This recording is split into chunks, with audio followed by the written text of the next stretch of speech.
Qatar में 7 lakh Indian काम करते हैं, यूएई में 34 लाख इंडियंस काम करते हैं, सऊदी में 24 लाख इंडियंस काम करते हैं, कुवैत में 5 लाख इंडियन काम करते हैं, उनकी इकोनॉमी इंडियंस चलाते हैं, वहां पर सबसे बड़ी कंपनियां इंडियंस हैं। इंडिया दुनिया का सबसे बड़ा प्रोड्यूसर है मूवीज का। अगर इन नंबर में बात करेंगे साल में कितने रिलीजेस होती हैं, तो पर ईयर इंडिया की रिलीजेस हॉलीवुड से भी ज्यादा नंबर 1 पे है। और अगर हम टिकट्स की बात करें तो India sales 3.6 billion tickets annually. Western side जो है, जो उसको हम ग्लोबल नॉर्थ बोल रहे हैं, डेवलप कंट्रीज, वो इंडियन कल्चर से बहुत ज्यादा इन्फ्लुएंस है। हाथ नमस्ते करना, पाँव छूना, आप देखें ना, दिवाली होली तो दुनिया के हर मुल्क में बनाई जाके how Indian parenting make Indian successful. तो ये उस पर रिपोर्ट निकली है जो वहां पर यूनिवर्सिटीज पे स्टडी हुई है। योगा को सऊदी अरब में भी इंटरनेशनल डे के तौर पे मनाया जाता अब ये हो गया कि आज के टाइम में ग्लोबल साउथ जो है, पहले मैं ग्लोबल साउथ से भी पहले की बात करता हूँ। बहुत सारी ऐसी छोटी कंट्रीज हैं जहां पर इंडिया का पॉलिटिक्स में इन्फ्लुएंस है। ठीक है, फॉर एग्जाम्पल फीजी ले लेते हैं, एक एग्जाम्पल मैंने आपको दे दी। तो ब्रिक्स में अभी मोदी जी जाएंगे साउथ अफ्रीका, तो साउथ अफ्रीका के प्रेसिडेंट से तो मिलेंगे ही, पर वो मोदी जी साउथ अफ्रीका के अपोजिशन लीडर से भी मिल रहा है। में इंडिया ने एग्रीकल्चर में वो उधर घुसे और सेनेगल का पूरा एग्रीकल्चर आउटपुट को डबल कर दिया। जैसे इंस्टीट्यूशंस देना, फ्री वैक्सीन देना, इसरो की सर्विसेज बहुत सस्ते में देना। आपके फीफा, आज कतर ने फीफा करवाया, लेकिन फीफा के स्टेडियम तो इंडियन कंपनी ने बनाए। Father of astrology Aryabhatta, father of astronomy Varahamihir, father of surgery चक्रा and Sushruta, father of anatomy Patanjali, father of yoga Patanjali, father of economics Chanakya, father of atomic theory Rishikanda, father of architecture Vishwakarma, father of aerodynamics Mayasura, father of medicine Dhanvantari, father of grammar Panini, father of Nritya Shastra Bharat Muni, father of kavya literature Ved Vyasa, father of play writing Kalidas, father of गणिता mathematics Bhaskara two, father of warfare Parshuram, father of story writing Vishnu Sharma, father of politics Chanakya, father of sexual anatomy Vatsyayan, father of philosophy Shri Krishna, father of Advaita Shankara, father of alchemy Nagarjuna, father of electricity Rishi Agastya, father of aviation Rishi Bharadwaj, father of gravity Brahmagupta two, father of pi value Rishi Bhavayana. अब आपके सामने ही है। Viewers, आज हमें पाकिस्तान से join किया है दिव्य कुमार जी ने, जो कि किसी तारुफ के मोहताज नहीं है। सर, बहुत शुक्रिया हमारे व्यूअर्स के लिए आपने टाइम निकाला। जी थैंक यू मुझे बुलाने के लिए, शुक्रिया। व्यूअर्स, आज हम बहुत ही ज़बरदस्त टॉपिक पर सर से डिस्कस करने जा रहे हैं, और वो टॉपिक बेसिकली इंडिया की सॉफ्ट पावर का है। और आज हम डिविक जी से जानेंगे कि इंडिया की जो सॉफ्ट पावर जो है वो आखिर है क्या, और किस तरह इंडिया जो है पूरे वर्ल्ड में इन्फ्लुएंस अपना बढ़ा रहा है। डिविक सर, सबसे पहले मेरा क्वेश्चन ये है कि सॉफ्ट पावर आखिर है क्या? या सॉफ्ट पावर कंट्री में दो चीज होती है, hard power, hard soft power. Hard power country की होती है मिलिट्री, इकोनॉमी, ठीक है, इंस्टीट्यूशंस जो होते हैं उनके, ये होती है हार्ड पावर। जो सॉफ्ट पावर होती है कि एक कंट्री दूसरे कंट्री के लोगों को कितना इन्फ्लुएंस रखती है। अब इसमें भी दो चीजें हैं। हार्ड पावर में ये होता है कि आप लोगों को ज्यादातर है ना गवर्नमेंट के साथ डीलिंग होती है। वो हार्ड पावर का आप लोगों को इतना अंदाजा नहीं है किसकी हार्ड पावर है किसकी नहीं है, और आप इन्फ्लुएंस भी नहीं करते हार्ड पावर से लोगों को, गवर्नमेंट्स को आप इन्फ्लुएंस करते हैं। सॉफ्ट पावर से आप दूसरे मुल्कों की आवाम को, लोगों को, पब्लिक को इन्फ्लुएंस करते हैं, उनकी रोजमर्रा की जिंदगी को इन्फ्लुएंस करते हैं अलग अलग तरीकों से, culture, cuisine, traditions, music, education, technology, science, architecture, politics, trade, diaspora, इसके अंदर बहुत सारी चीजें आ जाती हैं। तो ये होती है किसी भी मुल्क की सॉफ्ट पावर, इमेज। सही हो गया सर। आज हम इसी पॉइंट ऑफ व्यू से सारे टॉपिक्स को डिस्कस करेंगे। तो आपके नजदीक what is the influence of Indian movies?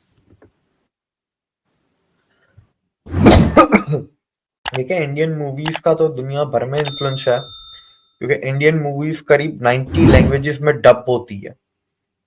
ठीक है, डब होने के बाद अब देखें 90 लैंग्वेजेस में जब हम बोलते हैं ना इंटरनेशनल, तो इसका मतलब आप समझें कि कम से कम भी वो 125 130 मुल्कों में तो देखी जाती ही होंगी। ठीक है, एग्जैक्टली। या शायद इससे भी ज्यादा, इतने मुल्कों में आपकी मूवीज देखी जाती हैं, वहां पर लोग वेट करते हैं मूवीज का कि ये आए तो हम देखें इसके ऊपर, और मूवीज के थ्रू ही आप अपनी कंट्री को प्रमोट करते हैं, अपनी सोच को प्रमोट करते हैं, क्योंकि movie reflect your society. So what your society thinks is reflected through your movies all over the world. और इंडिया दुनिया का सबसे बड़ा प्रोड्यूसर है मूवीज का। अगर इन नंबर में बात करें कि साल में कितने रिलीजेस होती हैं, तो पर ईयर इंडिया की रिलीजेस हॉलीवुड से भी ज्यादा नंबर 1 पे है। और अगर हम टिकट्स की बात करें तो India sales 3.6 billion tickets annually, वो भी हॉलीवुड से ज्यादा है। ठीक है, पूरा अगर हम मिला के बात करें। और इंडिया में सिर्फ हिंदी नहीं है ना, इंडिया में बहुत सारी फिल्म इंडस्ट्रीज हैं।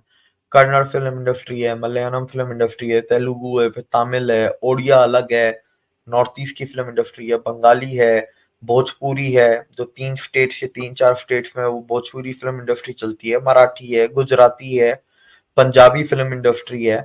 तो ये सारी फिल्म इंडस्ट्री है, फिर हिंदी तो है ही है। तो India is so big and so vast, और अब उसके हर फिल्म इंडस्ट्री, ठीक है, अपने एरिया का तो कल्चर दिखाती है, इंडिया का तो दिखाती है, अपने एरिया का भी अलग से दिखाएगी। ठीक है, तो वो ऐसे ही। भी पूरी दुनिया में जाता है कि इंडिया की यार कितनी डाइवर्सिटी है। अगर मैंने ऐसे अमेरिकन देखे हैं, एक दिन वो RRR देख रहे हैं, अगले दिन वो पुष्पा देख रहे हैं, उसके अगले दिन वो शाहरुख खान की पठान देख रहे हैं। तो उन्होंने हिंदी, जो हिंदी या मॉडर्न अर्बन इंडिया है उसका कल्चर भी देख लिया। उन्होंने जो साउथ इंडिया का जो लोकल कल्चर है वो भी पुष्पा में देख लिया। उनको वो फ्लेवर भी, देसी फ्लेवर भी मिल गया। तो मूवीज ही होती हैं, फिर आपके कपड़े हो गए, आपका कलरफुल लाइफ हो गई, आपके फेस्टिवल्स हो गए, वो यहाँ से जाके पूरी दुनिया में फैलते हैं मूवीज के थ्रू। ऐसे ही है। अच्छा डिविक जी, ये तो हो गया कि इंडिया की मूवी किस तरह मतलब बॉलीवुड इंडस्ट्री किस तरह जो है वो इन्फ्लुएंस कर रही है। अब सवाल आ जाता है इंडियन कल्चर का, तो आपके नज़दीक what is the influence of Indian culture? देखें इंडियन कल्चर को आजकल दुनिया, देखें आसियान कंट्रीज हो गई, जिसको हम साउथ ईस्टर्न एशियन कंट्रीज कहते हैं, ईस्ट एशियन, या जो फिर आपके अफ्रीका हो गया, ये लोग तो बहुत इन्फ्लुएंस है इंडियन कल्चर से। ठीक है, आजकल जो मुझे देखने में मिल रहा है कि ये आपका वेस्टर्न साइड जो है, जो उसको हम ग्लोबल नॉर्थ बोल रहे हैं, डेवलप कंट्रीज, वो इंडियन कल्चर से बहुत ज्यादा इन्फ्लुएंस है। हाथ नमस्ते करना, पाँव छूना, ठीक है, कल्चर में, एक कल्चर में इंडिया की ये भी है ना कि फैमिली ओरिएंटेड होना। ठीक है, उस चीज को वेस्टर्नर्स बहुत पसंद करते हैं इंडिया के। उसके बाद फिर कल्चर में और जैसे चीजें, डांसेस आ जाते हैं, फेस्टिवल्स आ जाते हैं। ठीक है, उनको वो बहुत पसंद करते हैं। इवन आप देखें ना, दिवाली होली तो दुनिया के हर मुल्क में बनाई जाती है, जहां पर हिंदू नहीं भी है तो भी बनाई जाती है।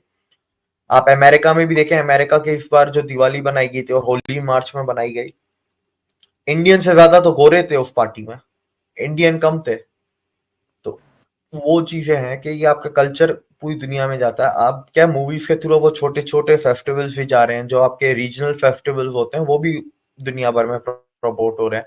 दिवाली, होली, रक्षाबंधन, ये कुछ ऐसे फेस्टिवल्स हैं, वो तो पूरी दुनिया में already established and celebrated festivals हैं।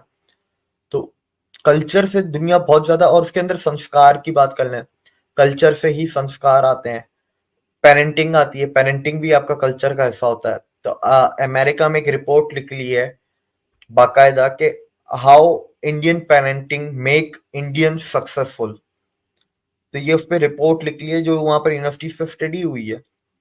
तो ये आपके कल्चर ने इन्फ्लुएंस किया है ना, कि लोग, अमेरिका के लोगों को मजबूर कर दिया कि यार हमारे पास इतना सा 40 लाख का इंडियन डायस्पोरा है, पर वो हर कॉर्पोरेट पे राज कर रहा है, सारे सक्सेसफुल हैं, कांग्रेसमैन है, ये हैं वो हैं, क्यों है? तो वो पेरेंटिंग में उन्होंने थीसिस की। तो ये आपके कल्चर, किस तरह आपका कल्चर इन्फ्लुएंस कर रहा है। और इस पेरेंटिंग की थीसिस को उन लोगों ने अमेरिकन को प्रपोज भी किया, उसमें 10 पॉइंट निकाले। उस 10 में से उन्होंने बोला कि ये 8 पॉइंट तो अमेरिकन को फॉलो करने ही करने चाहिए और अडॉप्ट करने चाहिए अपनी पेरेंटिंग में। तो ये इस तरीके से आप लोग दुनिया को इन्फ्लुएंस करता है इंडिया। और अफ्रीका में और ईस्ट एशिया, ये तो इधर तो कल्चर ही सारे इंडियन है ना, नाम अलग कर दो और जियोग्राफिकली आप थोड़ी सी चीजें चेंज हो जाती हैं, पर कल्चर तो इधर भी वही है, इनका इंडियन कल्चर ही है। अब एक अच्छी एग्जांपल है कि योगा को सऊदी अरब में भी इंटरनेशनल डे के तौर पे मनाया जाता है। उसके अलावा जब प्राइम मिनिस्टर नरेंद्र मोदी जी जो है वो यूएस गए, वहां पे जो अमेरिकन सिंगर हैं उन्होंने प्राइम मिनिस्टर नरेंद्र मोदी जी के कल्चर को देखते हुए उनके पांव छुए और योगा सेलिब्रेट किया। तो ये इंडियन कल्चर को जो है वो रिप्रेजेंट कर रहा है और लोग उससे इन्फ्लुएंस हो रहे हैं। बिल्कुल अच्छा, बिल्कुल। अब आ जाते हैं हम इंडियन म्यूजिक पर।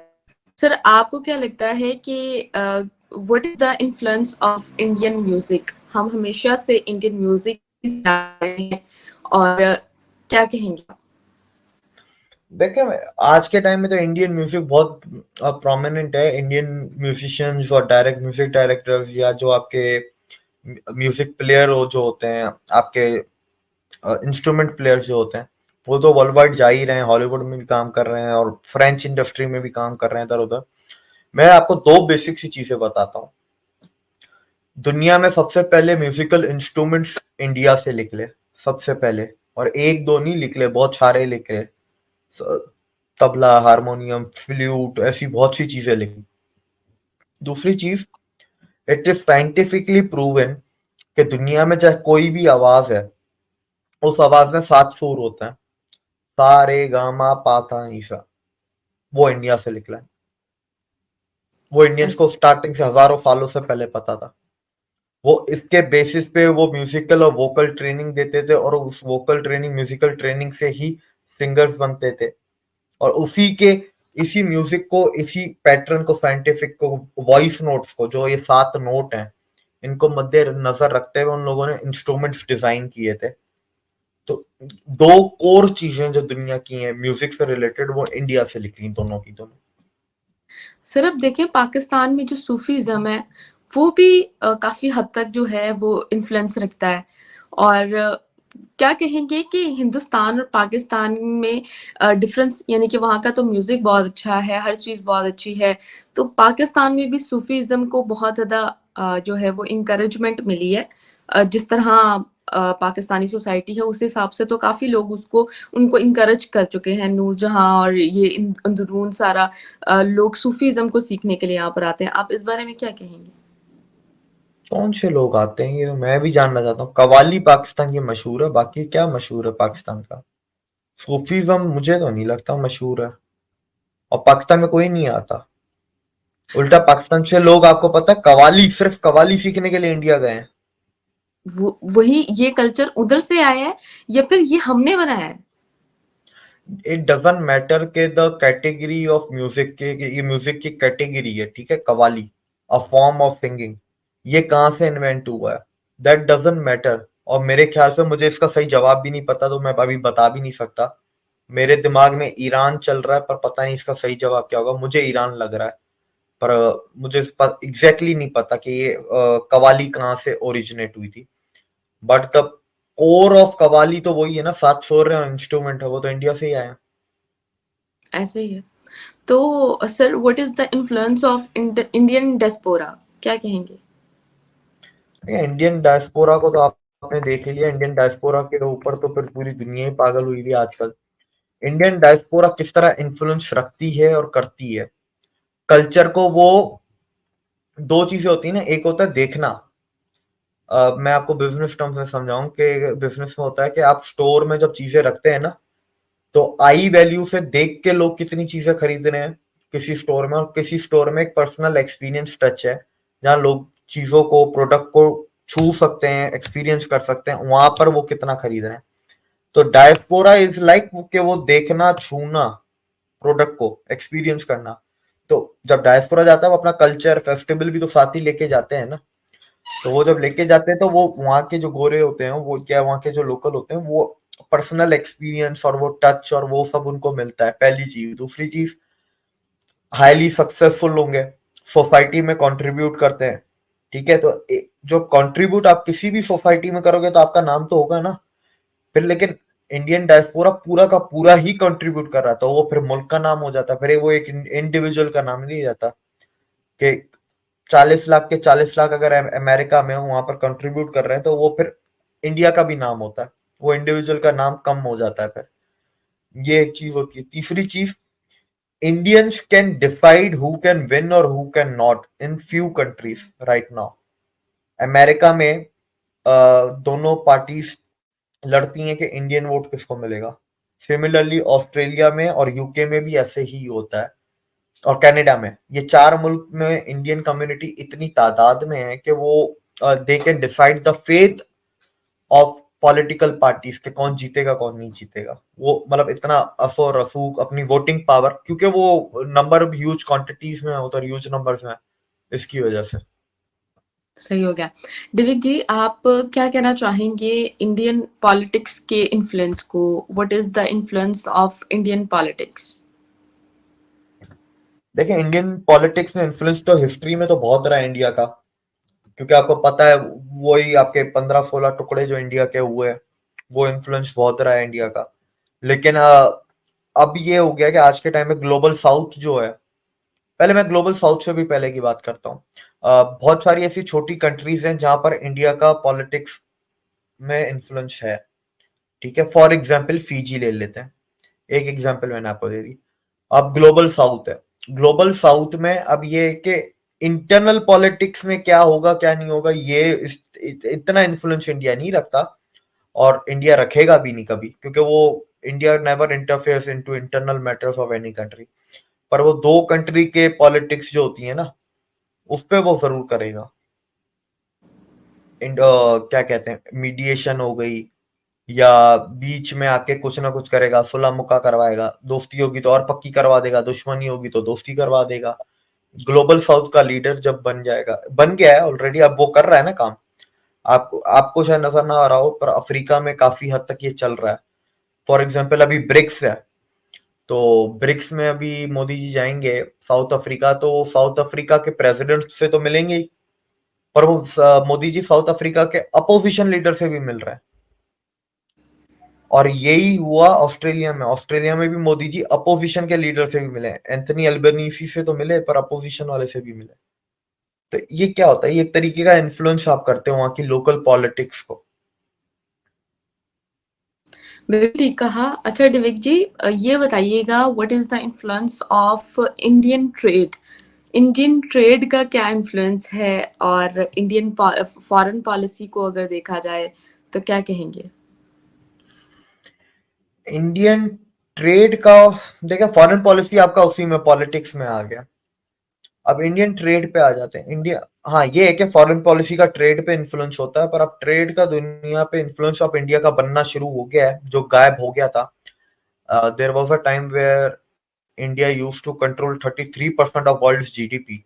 ठीक है, तो आज 33 से मेरे ख्याल से 2.6 पे है कि 3.2 पे है इंडिया वर्ल्ड शेयर में, वर्ल्ड जीडीपी शेयर में।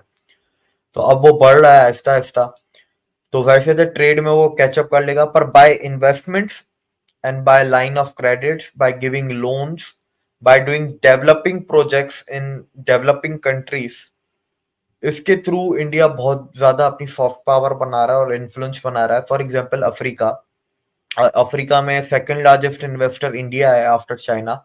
$75 बिलियन इन्वेस्ट किए हैं अफ्रीका में। कई करीब 38 कंट्रीज में इंडिया के फ्री चैरिटेबल स्कूल्स चलते हैं। इंडियन कंपनीज अफ्रीका में राज करती हैं, ये उनका ट्रेड है, ये इंडिया से इन्वेस्टमेंट जाती है। वो जो $45 बिलियन है वो गवर्नमेंट की इन्वेस्टमेंट है, प्राइवेट कंपनियों की इन्वेस्टमेंट अलग है। इसके अलावा एलओसियां अलग दी हुई है, लाइन ऑफ क्रेडिट वो अलग दिए हुए। तो देखें ये सारी चीजें हैं। इसी तरीके से तो आप अपना वो बनाते हैं, जैसे सेनेगल है, सेनेगल में इंडिया ने एग्रीकल्चर में वो उधर घुसे, और सेनेगल का पूरा एग्रीकल्चर आउटपुट को डबल कर दिया। तो आपने इन्फ्लुएंस क्रिएट किया, सेनेगल के फार्मर्स को फायदा हुआ, सेनेगल की डोमेस्टिक मार्केट को फायदा हुआ, एक्सपोर्ट को फायदा हुआ, तो आपने उनको इन्फ्लुएंस किया ना इंडिया ने। सिमिलरली इंडिया पूरे अफ्रीका में ये काम कर रहा है, 2 या 3 मुल्क को छोड़ के बाकी हर मुल्क में अफ्रीका में इंडिया काम कर रहा है, every single country. Similarly India यही काम पैसिफिक आइलैंड्स में कर रहा है, जैसे इंस्टीट्यूशंस देना, फ्री वैक्सीन्स देना, इसरो की सर्विसेज बहुत सस्ते में देना, क्योंकि वो समंदर के ऊपर है, तो जो वेदर रिपोर्ट्स और वेदर जो सैटेलाइट्स की जो डेटा होता है वो उनके साथ शेयर करना, एम्बुलेंसेस देना, हॉस्पिटल के इक्विपमेंट्स देना। ये क्या किया आपने? इन्फ्लुएंस क्रिएट किया। मिलेट्स को देना, उनको बोला कि मिलेट्स होगा। इस बार पैसिफिक आइलैंड्स की जो मोदी जी की मीटिंग हुई, पापा न्यू गिनी गए थे, वहां पर ये मिलेट्स के ऊपर कॉन्फ्रेंस हुई है और वो डिसाइड हुआ है कि अब ये 14 मुल्क मिलेट्स पे ज्यादा फोकस करेंगे अपने एग्रीकल्चर में। सिमिलरली आप साउथ अमेरिका में चले जाएं, उधर भी यही है।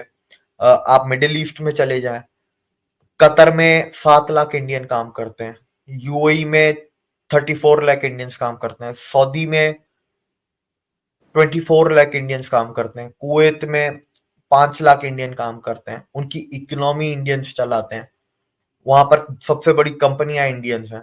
आपके फीफा, आज कतर ने फीफा करवाया, लेकिन फीफा के स्टेडियम तो इंडियन कंपनी ने बनाए। ठीक है, इस तरीके से आप देखें, दुबई है, यूएई है, पर यूएई के टॉप 10 रिचेस्ट लोग निकाले हैं तो टॉप 10 में से 5-6 तो इंडियन है। ऐसे ही है।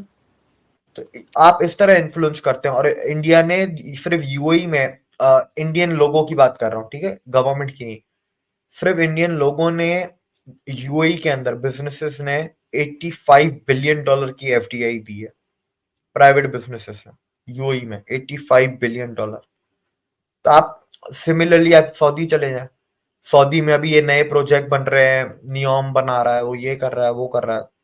कॉन्ट्रैक्ट किसके पास है? Indian companies. और ऐसे ही वहां है। की सबसे बड़ी बैकटेल कंपनी है, बैकटेल कह रहा हूँ, अल जबेल इंडस्ट्रियल सिटी उन लोगों ने बनाई जीरो से। उस सिटी में सबसे ज्यादा काम करने वाले कौन है? इंडियंस। उस इंडियन। सिटी के मेजोरिटी कॉन्ट्रैक्ट्स किसके पास है? इंडियंस। उन सिटीज में 15% फैक्ट्रियां इंडियंस की हैं। ठीक है, ऐसे ही। आईटी सर्विसेज सऊदी में कौन देता है? इंडियंस देते हैं। पूरे मिडिल ईस्ट में ट्रकें, स्कूल बसें किसकी चलती हैं? टाटा की या अशोक लेलैंड की चलेंगी। ठीक है, सबसे ज्यादा 4 व्हीलर अगर पूरे मिडिल ईस्ट में चलेगी तो वो रेंज रोवर चलेगी, टाटा की।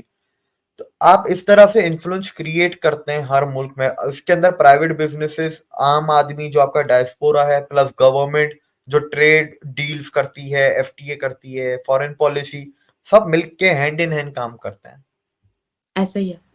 तो डिविक जी, आपने देखा ही होगा कि श्रीलंका में इतनी ट्रेन्स जो इंफ्रास्ट्रक्चर है वो इंडियंस वहाँ पे इनॉग्रेशन करते हैं और बिल्कुल। इंडियंस ट्रेन वहाँ पर चल रही हैं श्रीलंका में। इस तरह के प्रोजेक्ट्स भी हम देखते हैं। उसके अलावा कितने बसेस जो हैं, मेरे ख्याल से मॉरिशियस या कोई और कंट्री था, मैंने रिसेंट प्रोग्राम भी किया था कि उस पर गिफ्ट दिया गया। टर्की में जब एड की ज़रूरत थी तो सबसे पहले इंडिया ने अपना जो है वो हेल्प के लिए पहुंचे, इंडियन बिल्कुल। सोल्जर्स और वहाँ इंडियन डॉक्टर्स और जितने भी बिल्कुल। उनको हेल्प की जरूरत थी उनको ये प्रोवाइड। सॉफ्ट पावर होती है। सॉफ्ट पावर वो चीज होती है ना, मैंने कहा ना, गवर्नमेंट को इन्फ्लुएंस बाद में करती है, वो पहले सॉफ्ट पावर का पहला टारगेट होती है अवाम। तो ये जितनी हम आज बातें कर रहे हैं, ये इसका डायरेक्ट इन्फ्लुएंस पहले अवाम पे होगा। अवाम जब इन्फ्लुएंस होगी तब जाके गवर्नमेंट इन्फ्लुएंस होगी। ऐसे ही है। अच्छा Divik ji, what is the influence of Indian education system, Indian science और इंटेलेक्चुअल? कहना चाहेंगे आप कि इंडिया की एजुकेशन सिस्टम किस तरह इन्फ्लुएंस कर रही है साइंस एंड टेक्नोलॉजी और साइंटिस्ट, क्या कहेंगे? नहीं, इसके ऊपर तो मैं एक ही चीज ज्यादा नहीं बोलूंगा, मैं सिर्फ नाम गिनवाता हूँ उन 26 लोगों का जो दुनिया रिकॉग्नाइज करती है।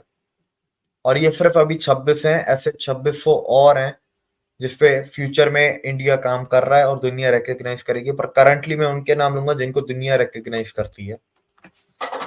Father of astrology Aryabhatta, father of astronomy Varahamihir, father of surgery चक्रा and Sushruta, father of anatomy Patanjali, father of yoga Patanjali, father of economics Chanakya, father of atomic theory Rishikanda, father of architecture Vishwakarma, father of aerodynamics Mayasura, father of medicine Dhanvantari, father of grammar Panini, father of Nritya Shastra Bharat Muni, father of kavya literature Ved Vyasa, father of play writing Kalidas, father of गणिता mathematics Bhaskara two, father of warfare Parshuram, father of story writing Vishnu Sharma, father of politics Chanakya, father of sexual anatomy Vatsyayana, father of philosophy Shri Krishna, father of Advaita Shankara, father of alchemy Nagarjuna, father of electricity Rishi Agastya, father of aviation Rishi Bharadwaj, father of gravity Brahmagupta two, father of pi value Rishi Bhavayana. अब आपके सामने है। सही हो गया।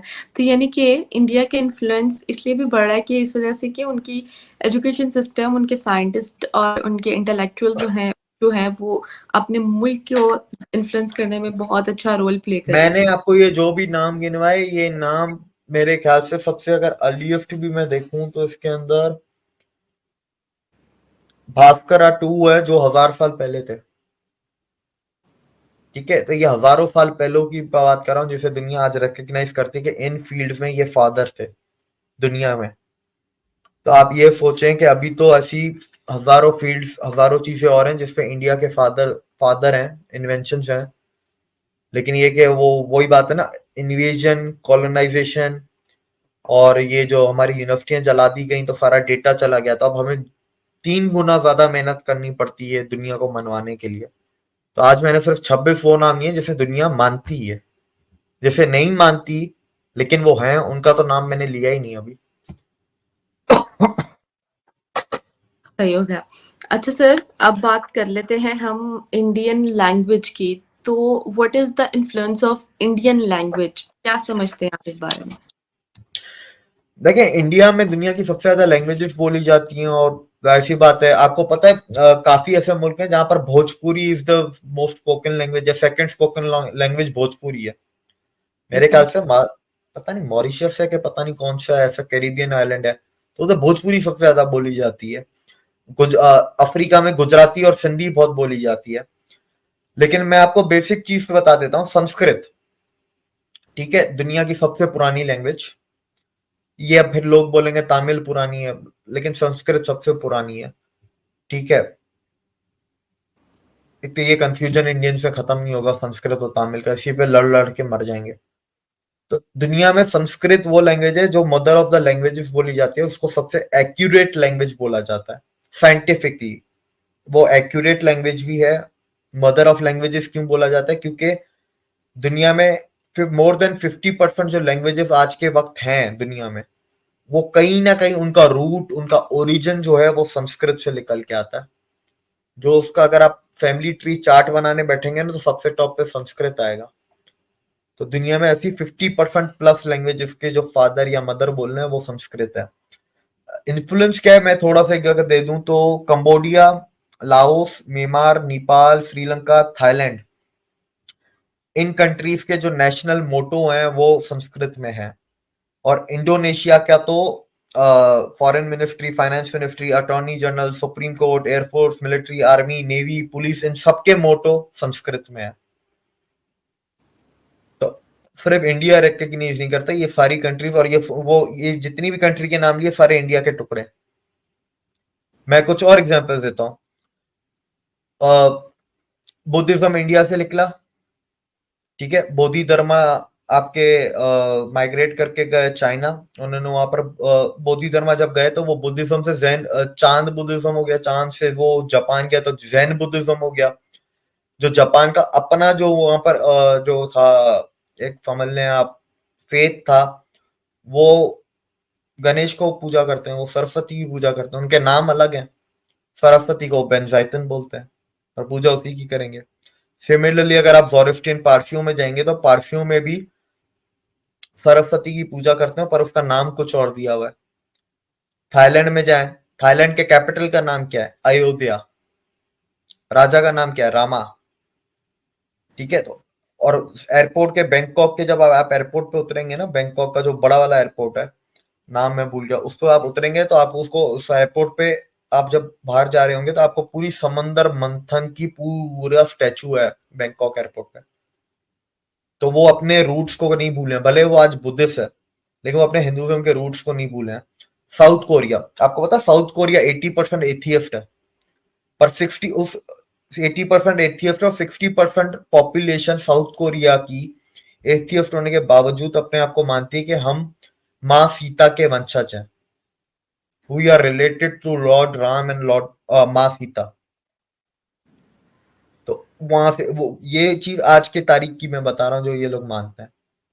ऐसी दुनिया में और भी बहुत सी चीजें, अभी तो मेरे पेरू पेरू में भी गणेश को माना जाता है, उनको अलग से नाम दिए मैं। इंदर को भी माना जाता है। अगर आप पुराने रिलीजन्स उठा लें जो ऑब्सोल्यूट हो गए आपके, ग्रीक गॉड्स, रोमन गॉड्स आपके हो गए, थॉर हो गया, ज्यूस हो गया, ये सारे थंडर गॉड्स हैं। और उनकी कहानियां और इंद्र की कहानी मैच करती है, पर इंद्र सबसे पुराने हैं। तो मतलब उन लोगों ने इंद्र से कॉपी किया ना। लिथुआनिया में जाएं तो वहां पर शुभ माना जाता है अगर घर के बाहर ऐसे दो घोड़े क्रॉस में बने हो। हमारे रिलीजन में उसको अश्वनी कुमार कहते हैं। ठीक है, वो दो जुड़वा भाई जिनके घोड़े के सर थे, तो वो वहां पर वो यूज करते हैं, उनको वो अश्वनी कहते हैं, गुड लक। वो सिर्फ अश्वनी बोलते हैं, गुड लक। इधर एक हमारे पास रिवर गॉडेस है, दानू। ठीक है, पूरे यूरोप में आधी नदियों का नाम दानू के ऊपर रखा हुआ है। और आयरलैंड के जो अपने ओरिजिनल लोग हैं वो दानू को अपनी गॉडेस मानते हैं। अगर आप दूसरे उठा लें जो आपके, मैं नाम भूल गया यार। मैं बहुत सी ऐसी चीजें, दुनिया, पूरी दुनिया इनसे इन्फ्लुएंस हुई है, इंडिया से इन्फ्लुएंस हुई है। और डीएनए की बात कर लेते हैं। दुनिया में 90% लोगों का जो डीएनए है वो R1A1 है। जो जेनेटिक कोड जो होता है, म्यूटेशन जो भी होती है, R1A1 का ओरिजिन इंडिया में हुआ था। तो इसका मतलब इंडिया से ही पूरी दुनिया में लोग गए, सबका डीएनए यही है ना। बाकी 10% का अफ्रीकन डीएनए है। तो अफ्रीका से लोग इंडिया आए थे, इंडिया में आबादी बढ़ती गई, और इंडिया में जब आबादी बढ़ती गई वहां से पूरी दुनिया में माइग्रेशन हुई। तो आपकी जो आर्यन आर्यन थ्योरी है जो हमें आज भी पढ़ाई जाती है, दुनिया मानती ही नहीं आर्यन थ्योरी को। दुनिया ने जब ये रिसर्च की डीएनए के ऊपर, मतलब वो पहले भी नहीं मानती थी, पर एक सॉलिड प्रूफ चाहिए। तो ये डीएनए की जो रिसर्च थी ना, एक सॉलिड प्रूफ था कि आर्यन थ्योरी जैसा कुछ भी नहीं है। ये उस टाइम पे वेटिकन चर्च ने ये चाल चली थी क्रिश्चियनिटी को फैलाने के लिए। ठीक है, तो पाकिस्तान में आज तक आर्यन थ्योरी पढ़ाई जा रही है, यूरोप में नहीं पढ़ाई जा रही। जहां की थ्योरी है उधर नहीं पढ़ाई जा रही, जहां की नहीं है वहां पर अभी भी पढ़ाई जा रही है। आप ये काम देखें। तो ये हमारा मुल्क है। और कुछ मैं आपको एग्जांपल्स दे देता हूँ। सॉफ्ट पावर देखें, दुनिया का one of the legendary singers, अगर वेस्टर्न साइड का, फ्रेडी मर्क्यूरी, वो इंडिया आता है, इंडिया आके म्यूजिकल ट्रेनिंग करके फिर वो जाता है। ठीक है, और वो दुनिया का one of the best singers था अपने टाइम का, फ्रेडी मर्क्यूरी। तो जब वो इंटरव्यू में ऐसी बातें बोलते हैं ना, ये आपकी सॉफ्ट पावर होती है। रॉबर्ट ओपेनहाइमर जब इंटरव्यू में बोलता है ना कि भाई मेरे को, मैं गीता से इन्फ्लुएंस हूँ, तो दुनिया में आपका ग्लोबल पावर, ये होती है सॉफ्ट पावर इंडिया की। जब आपके हॉलीवुड के बड़े बड़े सेलिब्रिटीज जब आपके हिंदुज्म में कन्वर्ट होते हैं और फॉलो प्रैक्टिस करते हैं ना, तब होता है वो सॉफ्ट पावर इन्फ्लुएंस। एप्पल का सीईओ फाउंडर स्टीव जॉब्स हो के मार्क जकरबर्ग हो, ये जब इंडिया आते हैं ना, एक बाबा से, नीम करोली बाबा से मिलने, तो ये दुनिया का इन्फ्लुएंस बढ़ता है। जब स्टीव जॉब अपनी ग्रेजुएशन सेरेमनी में बोलता है ना कि मैंने इस्कॉन में खाना खाता था, मेरे पास पैसे नहीं होते थे, तो ये होता है आपका ग्लोबल पावर। दुनिया में आर्चरी हो गई आपकी, भाला भाला जो स्पेयर, जिसको हम आजकल क्या कहते हैं, जेवलिन थ्रो हो गया, फेंसिंग हो गई, जिसको हम लाठी खेल पुराने जमाने का, आज का फेंसिंग कर लो, स्वॉर्डमैनशिप्स हो गई। ये सारी चीजें क्या है, ये इंडिया से तो निकली हैं, जिसने पूरी दुनिया की ग्लोबल स्पोर्ट्स को, आप कलरी पेटू ले लो। Kalaripayattu is the father of all martial arts. दुनिया में जितनी मार्शल आर्ट्स हैं, करीब 100 से ऊपर, उन सबकी एक ही फादर है, कलरी पेटू। कलरी पेटू कहां से निकली थी? इंडिया से। दुनिया में कैसे पहली बोधि धर्म लेके गए थे? चाइना। वहां से वो कुनफू, शाओलिन कुनफू हुई, शाओलिन कुनफू से फिर वो आके बढ़ बढ़ के कहीं पे वो टाइकोंडो है, कहीं पे क्या है, कहीं पे क्या है। उसके अंदर थोड़ी चेंजेस होती रही वक्त के साथ, पर ये कि वो वही का वही रहा। इंडिया एक वाहिद मुल्क है जिसके नाम पे पूरा ओशन है, इंडियन ओशन। ठीक है, ओरिजिनल जो आपके इनहेबिटेंट्स थे अमेरिका के, उनको रेड इंडियंस बोला जाता है। सऊदी के अल्फा शहर में हिंदुओं का मंदिर निकला जो कि 8,000 साल पुराना है, सितंबर में। अब 250 मिलियन अफ्रीकन अपने आप को कुशाइट्स कहते हैं। लॉर्ड राम का जो बेटा था कुश, उसके वंशज मानते हैं अपने आप को। 250 मिलियन, पाकिस्तान की आबादी जितने लोग अफ्रीका में। और ऐसी बहुत सी चीजें हैं। सेल्यूकस है तो अफ्रीकन, अफगानिस्तान के स्कीथियंस हैं। ये तो एंडलेस टॉपिक है और जितना ज्यादा याद आता जाएगा उतना ही हम बोलते रहेंगे। इसकी कोई एंड नहीं है, इसकी कोई हद नहीं है। ऐसे ही है।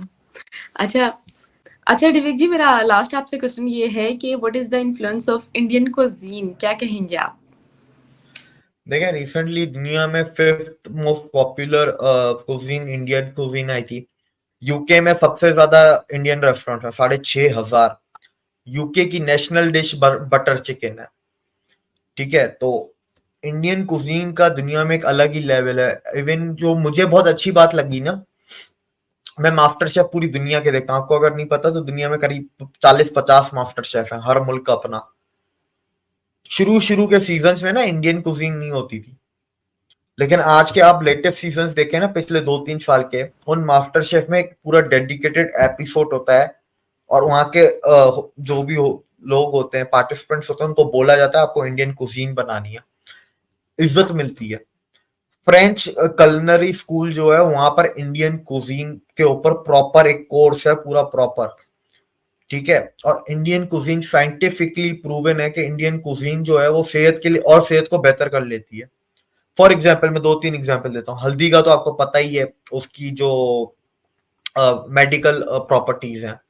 हींग है, इंडियन हींग डालते हैं, लेकिन हर चीज में नहीं डालेंगे। इंडियन हींग उस चीज में डालेंगे जो एसिडिक खाना होता है ना, उसमें डालते हैं, क्योंकि हींग जो है उस खाने की एसिडिटी को कम कर देता है। तो आप वो जब खाना खाएंगे तो आपको एसिडिटी नहीं होगी। ऐसे इंडियन खाना साइंटिफिक है। ठीक है, दुनिया ने ये चीज पे रिसर्च हुई थी नेशनल इंस्टीट्यूट ऑफ फूड में, कैलिफोर्निया में। तो उन्होंने जब रिसर्च की तो उनको मिला कि यार अमेरिका में अगर सेम तेल में, सेम अमाउंट ऑफ तेल में, ठीक है, ऑयल में, अगर हम कोई चीज बनाते हैं तो उसके अंदर कैलोरीज ज्यादा है और वो बॉडी को हिट भी ज्यादा करती हैं कैलोरीज। ठीक है, और वो बॉडी पे असर भी करता है तेल। लेकिन कंपेयर अगर उसी सेम क्वांटिटी के ऑयल में अगर कोई इंडियन कुजीन बनाई जाए, इंडियन मसालों के साथ, इंडियन रेसिपी, जो देसी रेसिपी के साथ, वो बॉडी को उतना नहीं करती जितना हमारा ऑन पेपर हम कहते हैं ना, यार ये तो बहुत तेल है, बहुत बटर है, सेहत के लिए खराब है।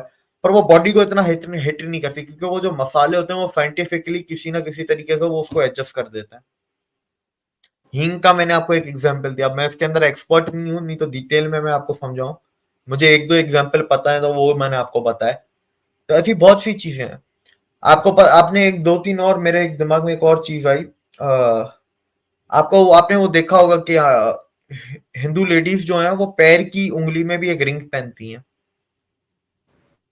सही है। उस उंगली में जो होता है ना, वो आपका कोई नस वगैरह होती है कुछ ऐसी, जो सेहत के लिए अच्छी होती है। अगर उसके ऊपर ऐसी ये रिंग होती है ना, वो कोई ऐसा प्रेशर बनाती है जो आपकी फीमेल बॉडी के लिए, यूट्रस के लिए बहुत अच्छा होता है। तो उसके पीछे भी साइंस है। तो इंडिया की हर चीज के पीछे साइंस मिलेगी आपको। हमारे रिचुअल्स में, ट्रेडिशंस में साइंस है। आपको एक और चीज, मेरे को और चीज याद है।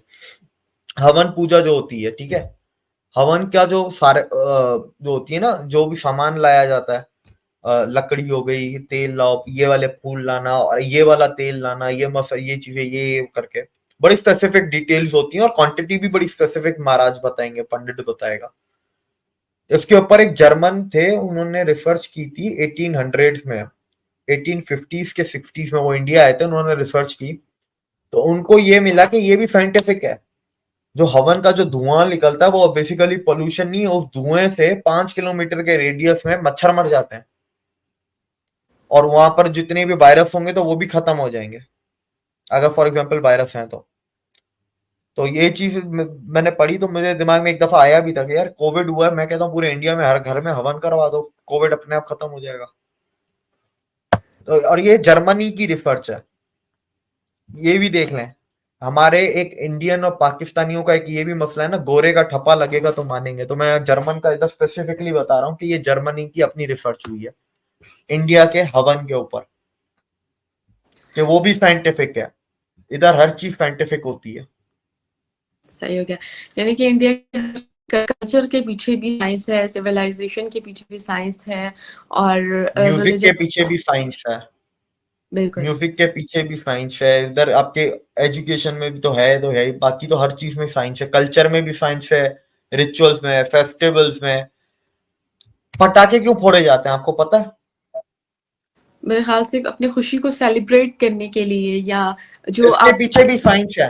खुशी तो है पर इसके पीछे भी साइंस है। अच्छा। पटाखे इसलिए फोड़े जाते हैं, एक दिन पटाखे फोड़ने से कोई पोल्यूशन नहीं होता, पहली चीज। पटाखे इसलिए फोड़े जाते हैं ताकि उन पटाखों से जो केमिकल यूज होते हैं ना, वो सल्फर कुछ यूज होता है पटाखों में, उससे मच्छर सारे एक साथ मर जाते हैं। जब सारे एक साथ मच्छर मर जाते हैं ना, तो आप रिप्रोड्यूस कैसे करेंगे? कौन पैदा करेगा मच्छर जब सारे एक साथ मर जाएंगे? आपके कुछ महीनों तक वो सारे मच्छर आएंगे नहीं। और दिवाली सर्दियों के टाइम पे होती है और मच्छर भी सर्दियों के टाइम पे होते हैं। मक्खियां होती हैं गर्मियों के टाइम पे। साइंस इसके पीछे भी। और मैं इंडियंस को भी बोलूंगा, ये जो आपके इंडिया में निकल के आ जाते हैं ना कि दिवाली नहीं बनानी चाहिए, पॉल्यूशन होती है, मैं आप लोगों को इतना बोलूंगा, उनको आप देखो तो दिवाली के टाइम पे कौन सी कंपनी से वो एंडोर्समेंट्स ले रहे हैं और किस कंपनी का वो पैसे ले रहे हैं, ब्रांड एंडोर्समेंट्स कर रहे हैं। वो कंपनियां या तो मॉस्किटो किलर्स बनाती होंगी, मॉस्किटो रेपेलेंट बनाती होगी, मॉस्किटो कॉइल्स बनाती हैं।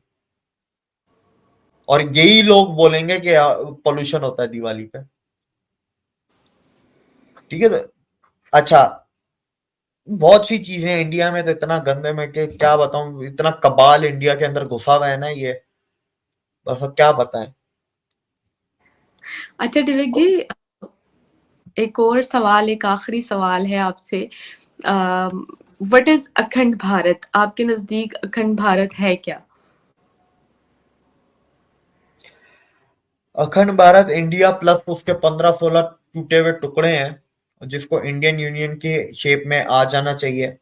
वो एशिया के लिए और वो इस पूरे खित्ते के लिए, जितने इस पूरे खित्ते में जहां पर ये 15-16 मुल्क स्प्रेड आउट है, इनकी आवाम के लिए और इस खित्ते के लिए बहुत अच्छा है। हमें भी अब एक अपनी ताकत बननी चाहिए। जब यूरोपियन यूनियन हो सकता है तो इंडियन यूनियन क्यों नहीं हो सकता? और पूरी दुनिया में मुझे नहीं लगता कि बाकी कोई ऑब्जेक्ट भी करेगा। ये पाकिस्तानी ऑब्जेक्ट करेंगे, इसका नाम इंडियन ही क्यों होना चाहिए? क्योंकि तुम इंडिया से निकले तो इंडियन ही होना चाहिए। पर ये पाकिस्तानी का ये काम है। मुझे नहीं लगता किसी और मुल्क को ऑब्जेक्शन भी होगा कि इंडियन यूनियन क्यों, क्योंकि उस पूरी यूनियन में सबसे ताकतवर मुल्क इंडिया है। आपका पूरा एशिया तो आ नहीं रहा कि एशियन यूनियन रखें। तो ऐसे तो इंडियन यूनियन होगा। इंडिया से टूटे हुए टुकड़े हैं ना सारे। They were part of India at some point of time in history. हाँ, एक और चीज याद है इंडिया में, ये पीटा वाले, कोई कुत्ता मर जाएगा, कोई कुछ हो जाएगा, ठीक है, कोई बिल्ली के ऊपर होता है ना, लोग टॉर्चर करते हैं, मतलब तंग करते हैं जानवर को, पीटा वाले निकल जाते हैं। हाय हाय हाय हाय हाय हाय। इन पीटा वालों से तुम लोग पूछो इंडियंस, ये बकरा ईद के दिन पे कहाँ होते हैं जहां पर जानवर को मारा जाता है? उस दिन ये पीटा वाले क्यों नहीं निकलते? कौन देता है इनको ये पैसे निकलने के लिए बाहर? वो पैसे कहाँ से आते हैं? कौन से एनजीओ से आते हैं? उस एनजीओ के पास कहाँ से फंडिंग आती है? हर चीज के पीछे बैक ट्रेस करो। हर चीज गवर्नमेंट के ऊपर नहीं छोड़ो। कुछ ड्यूटीज हमारे आवाम की भी होती हैं। ऐसे ही है। तो डिविक जी, आपका बहुत शुक्रिया। सो व्यूअर्स, ये था इंडिया का इन्फ्लुएंस पूरे वर्ल्ड पर, और डिविक जी ने इससे बड़े अच्छे से इस टॉपिक को हमारे साथ शेयर किया, अपने थॉट्स को और जो फैक्ट्स हैं वो हमारे साथ शेयर किए। तो आपके वक्त का बहुत शुक्रिया व्यूअर्स। डिविक जी, आपका शुक्रिया वंस अगेन। और व्यूअर्स, शुक्रिया, चैनल को थैंक यू। सब्सक्राइब करें, वीडियो को लाइक करें। अगर चाहते हैं कि हम डिजिटली प्रमोट हो सकें तो हमें ज़्यादा से ज़्यादा सुपर चैट कीजिए। हमें दें इजाज़त। Thank you so much.